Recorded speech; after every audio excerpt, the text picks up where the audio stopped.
Bonjour à tous. Bon, c'est la dernière fois qu'on se retrouve ensemble pour une méditation. Pour l'instant, hein, enfin, d'ici le prochain confinement, je vais faire un break. Surtout que maintenant, on a la chance de pouvoir se retrouver à 30 dans une église, donc c'est plus la peine de faire autre chose. Vous êtes plus nombreux que ça à me regarder tous les jours, mais enfin, tant pis, hein. Il y en a qui disent, oh, c'est toujours ça le prix. Moi, je me demande, est-ce que ça vaut vraiment la peine de se retrouver à 30 dans une église, alors qu'on est, enfin, sur notre secteur, on doit être 300-400 par week-end. Alors, est-ce que ça vaut vraiment la peine? Je suis pas sûr, hein. Bon, alors, il y a eu des négociations, on dit, hein. Les évêques ont rencontré le gouvernement, les représentants du gouvernement, et après coup, les évêques disent, mais c'est pas du tout ça qu'on avait décidé ensemble. Alors bon, des négociations comme ça, hein, si c'est pour après faire ce qu'on veut, enfin, ce qu'ils veulent, c'est un peu gênant, quoi. Tant qu'il ne fallait pas contredire M. Macron, hein. M. Macron avait dit 30, donc il ne fallait pas dire le contraire. Donc on va attendre, Je crois quand même que les chrétiens sont un peu soumis, quoi. Ils sont très légalistes. Bon, le pouvoir dit ça, il faut faire ça, hein. Bon, je prêche pas la révolution, c'est pas ça, mais est-ce qu'il ne faudrait pas mieux marquer notre différence, hein, mieux marquer qu'on existe, dire qu'on existe, hein, avec qu'il y a du monde qui vient à la messe, qu'il y a des chrétiens, ils existent, et puis ils ont une place dans la société, ils sont actifs, ils sont acteurs, et ils ont besoin de se retrouver, quoi, de temps en temps pour prier ensemble, pour se ressourcer, hein. On n'entend parler que des traditionnalistes ou que des intégristes. Alors là, dès qu'il y en a un qui fait des choses, aussitôt tous les projecteurs se braquent sur eux, mais nous, on est trop gentils sans doute. Voilà, bon.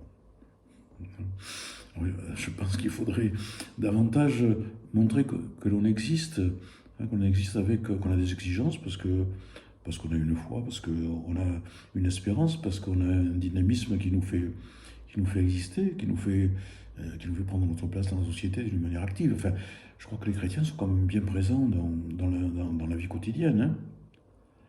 Alors vous allez me dire, bon, c'est pas grave, hein. Il y aura 30 personnes à la messe le dimanche, mais les gens ils pourront aller dans les supermarchés, dans les commerces, hein, parce que là c'est ouvert, ça va même être ouvert le dimanche sûrement, hein. Donc mais tant mieux, hein. Voilà, et au moins, là ils risquent rien, hein. Là, j'ai entendu là tout à l'heure dire il y avait beaucoup de foyers d'infection dans les églises, mais bon, dans les grandes surfaces, dans les magasins, on ne risque rien, il y a pas de contamination possible. Bon, n'importe quoi, mais enfin bon. Bon, il ne faut pas quand même parler de l'évangile d'aujourd'hui, hein. Surtout il est plutôt plein d'espérance. Enfin, il nous invite à l'espérance. Et il nous dit arrêtez de regarder ce qui ne va pas. Bon, c'est ce qu'on est tenté de faire, hein. Regardez aussi les bourgeons. Il nous dit, hein, euh, voyez le figuier, tous les autres arbres, regardez-les. Dès qu'ils bourgeonnent, vous savez que l'été est tout proche. De même, vous aussi, lorsque vous verrez arriver cela, sachez que le royaume de Dieu est proche. Voilà, donc c'est peut-être qu'il faudrait changer notre regard. Enfin, si on suit ce que dit l'Évangile, hein, au lieu de nous focaliser sur tout ce qui va mal, hein, peut-être qu'il faudrait voir, non pas, bon, je répète souvent, mais bon, c'est pas regarder ce qui va bien pour oublier ce qui va mal, mais c'est regarder ce qui pointe, les nouveautés qui peuvent apparaître, hein. Non pas pour se dire ah c'est formidable, merci Seigneur, tout ça, mais parce que c'est là que l'avenir se pointe, quoi. C'est à travers des petits gestes, mais s'ils ont de l'avenir, hein. Bon, si c'est simplement remercier parce que hein, aujourd'hui il fait beau, ou parce que ma voisine m'a dit bonjour, bon, c'est bien, hein. Mais comment regarder dans l'actualité, dans notre monde, ce qui effectivement est porteur d'avenir.